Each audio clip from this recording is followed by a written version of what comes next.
Hey everybody, it's Shaman Sister Sin, and I just wanted to talk to you for a few minutes about the reality of narcissists.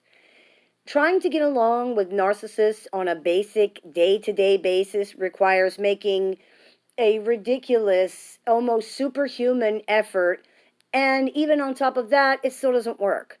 People eventually get sick of exerting so much effort for nothing.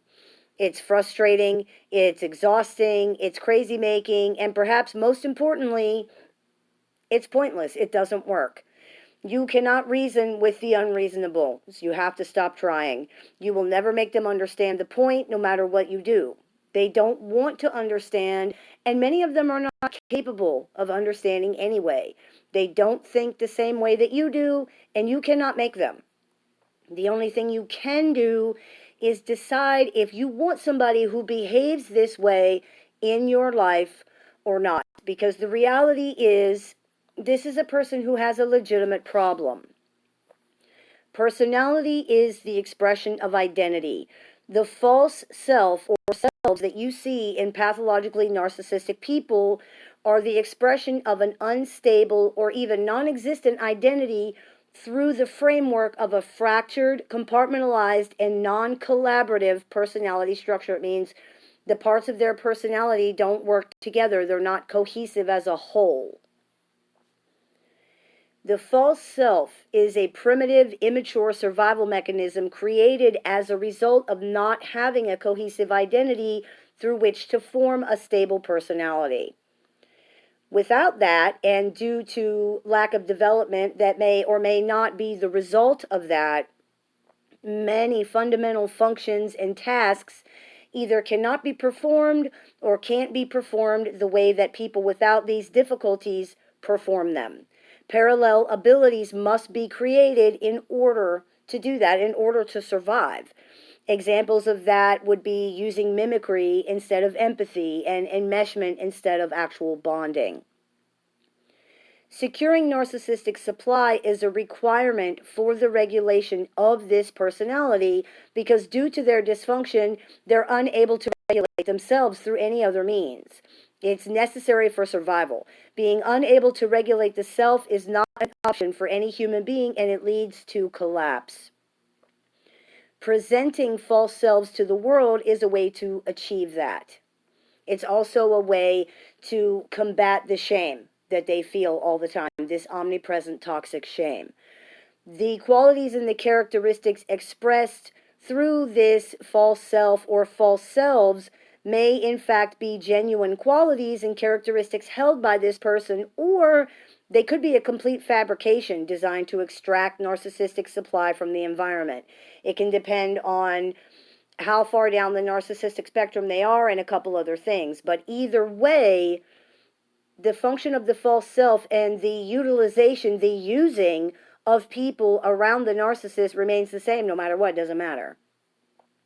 The more we can understand about the way that this pathology functions, the more sense we can make of the behavior. Making sense of the behavior is very important in order to understand what happened so that you can move on. That's very, very important. If you're dealing with a narcissist, there are a few things you really need to know. Because of what we were just discussing regarding the fact that this is a legitimate problem, it's a personality dysfunction. They don't think the way that you do. They do not see things the way that you do. They do not perceive things the way that you do. They don't feel things the way that you do. They don't understand things the way that you do. They don't even understand that these things are true, that this is the case. They don't care that this is the case. They don't know that they don't care. They don't know that they don't understand, and you cannot teach them any of these things. These things are really important to understand. If you're dealing with a pathologically narcissistic person, you're dealing with someone who has a legitimate problem with the way that their personality functions. It's not something that you can teach or convince them not to have anymore. Though it is a legitimate and serious problem, it's very important to remember also, this does not excuse their behavior or their choices. They know right from wrong. Lack of empathy, difficulty with impulse control, skewed perception, and impairment regarding cognition causes them not to care, but they know. And they're therefore accountable for these things. Now, the point of saying this is a legitimate problem is not so that people will feel sorry for them or to excuse any of their behavior. You do that at your own risk. This is genuinely dangerous thinking that puts people in harm's way, like trying to hug a lion in a cage because you feel bad for him. It needs to be said, though, so that people really understand this is not just a case of someone choosing to be mean or even abusive who might then choose to stop being mean or abusive if they can see how much they're hurting other people. It is far beyond that, and you are not going to be able to change this. If you're waiting for that to happen, it won't. Someone cannot stop being affected by disorder or dysfunction just because we want them to stop being affected by it. And someone with this particular problem is not going to understand or care why they should not engage in manipulative or exploitative behavior. It's just not going to register with them.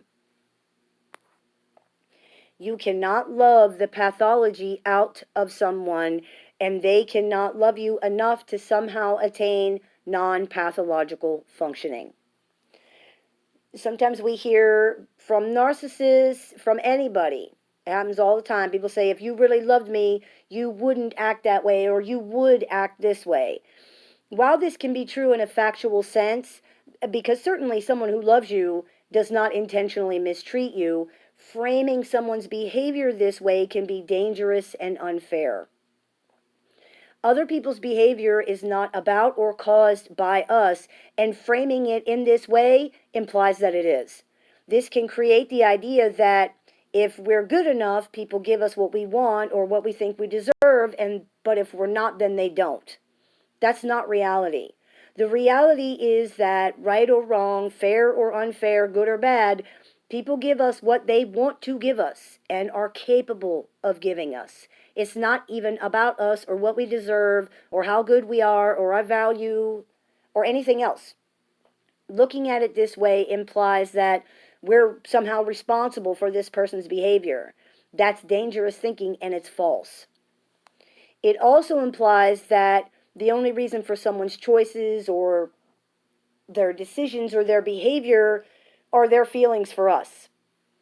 This is not reality either, even when we're talking about their behavior toward us or in the relationship. People make choices or react based on millions of pieces of information that they have stored up over the years, their beliefs, their thoughts, their experiences, their feelings. Very few of these pieces of information actually have anything to do with us, and often they don't have anything to even do with what's going on in that moment or in this situation. That's really important to understand. Lastly, if you're dealing with someone who has a legitimate problem, such as an addiction or a mental health challenge, expecting that to improve or even go away if they love you enough is not only unfair, that's just totally unrealistic. This does not mean that we should ever tolerate toxic or abusive behavior, but it does mean that we really need to pay attention to what our expectations are in these situations. There are some things that love cannot conquer.